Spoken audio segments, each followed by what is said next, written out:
मई 2025 में इंदौर की सोनम रघुवंशी आपको याद है ना? वही सोनम जिसने शादी के 9 दिन बाद ही प्रेमी राज कुशवाहा के साथ मिलकर राजा रघुवंशी को पहाड़ों से धक्का देकर मार डाला था।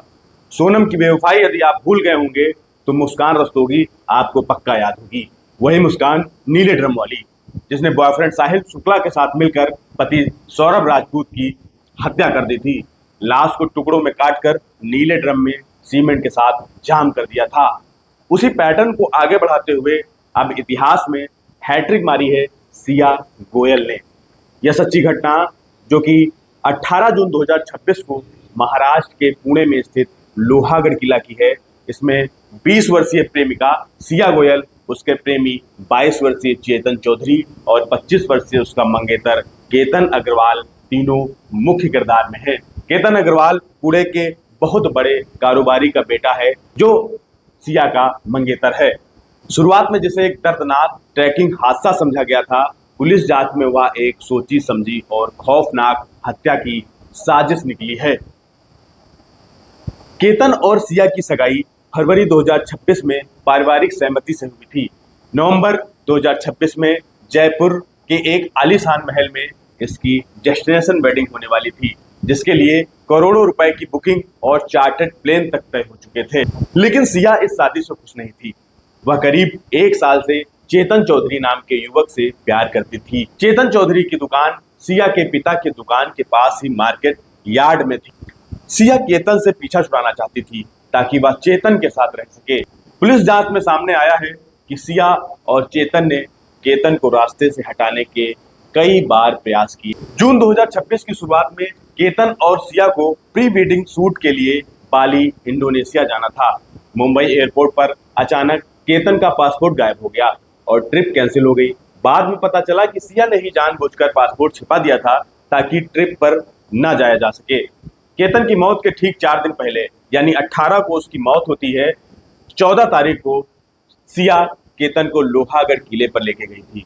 वहां उसने केतन को पीछे से धक्का दिया, लेकिन केतन का हाथ झाड़ियों में फंस गया और वह बच गया। जब केतन को शक हुआ तो सिया ने सांप आया ऐसा चिल्लाकर उसे गले लगा लिया और नाटक किया कि वह उसे बचा रही थी। सिया का जन्मदिन 19 जून को था। उसका प्री बर्थडे मनाने फोटोशूट के बहाने वह 18 जून को सुबह केतन को दोबारा लोनावला के पास लोहागढ़ किले लेके गई।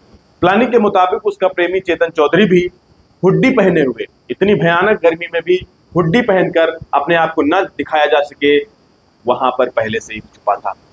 दोपहर के वक्त किले के एक सुनसान और गहरे पॉइंट पर सिया और चेतन ने मिलकर केतन को 400 फीट गहरी खाई में धक्का दे दिया। केतन की मौके पर ही मौत हो गई। इसके बाद सिया ने रोने बिलखने का नाटक किया और उसने एक ट्रैकिंग हादसा बताया। सोशल मीडिया पर भी उसने एक भावुक पोस्ट लिखी कि तुम मुझे मेरे जन्मदिन पर अकेला छोड़कर क्यों चले गए। शुरुआत में पुलिस ने इसे हादसा मानकर केस दर्ज कर लिया था, लेकिन उस मर्डर मिस्ट्री का खुलासा 3 मुख्य वजहों से हुआ। जब केतन की लाश घर आई तो सिया के चेहरे पर कोई दुख नहीं था। केतन की बहन ने जब सिया से पूछा कि क्या हुआ था, तो सिया हर बार कहानी बदल रही थी। पिता को भी याद था कि केतन पहले सिया को लगातार फोन पर बिजी रहने और चेतन चौधरी नाम के लड़के को लेकर चिंता जता चुका था। पुलिस ने जब सिया का फोन खंगाला तो पिछले 6 महीनों में सिया और चेतन चौधरी के बीच 2004 फोन कॉल्स मिले, यानी 2004 बार सिया ने चेतन को फोन किया, जो कुल मिलाकर करीब 238 से 258 घंटे की बीच की बातचीत थी। केतन का मंगेतर होने के बावजूद भी वह किसी और से इतनी बात क्यों कर रही थी, यहीं से पुलिस का माथा ठनका। घटना वाले दिन यानी 18 जून को चेतन चौधरी की मोबाइल की टावर लोकेशन सुबह से शाम तक उसी लोहागढ़ किले के पास मिली। सीसीटीवी कैमरा में भी वह हुड्डी पहने संदिग्ध हालत में वहां पे घूमता दिखा था। जब पुणे पुलिस ने कड़ाई से पूछताछ की तो सिया और चेतन टूट गए और उन्होंने अपना जुर्म कबूल लिया। पुलिस ने दोनों को गिरफ्तार कर लिया है। उन पर भारतीय न्याय संहिता यानी बीएनएस की धारा 103 हत्या और 61(2) आपराधिक साजिश के तहत मुकदमा दर्ज कर लिया गया है और आगे की कार्रवाई की जा रही है। इस पूरी घटनाक्रम पर आपके क्या विचार हैं? कमेंट बॉक्स में आपके विचार सादर आमंत्रित हैं। नमस्ते, मेरा नाम कुमार आदित्य है और आप द पब्लिक पंचायत के साथ मुझे देख रहे थे। बहुत बहुत धन्यवाद।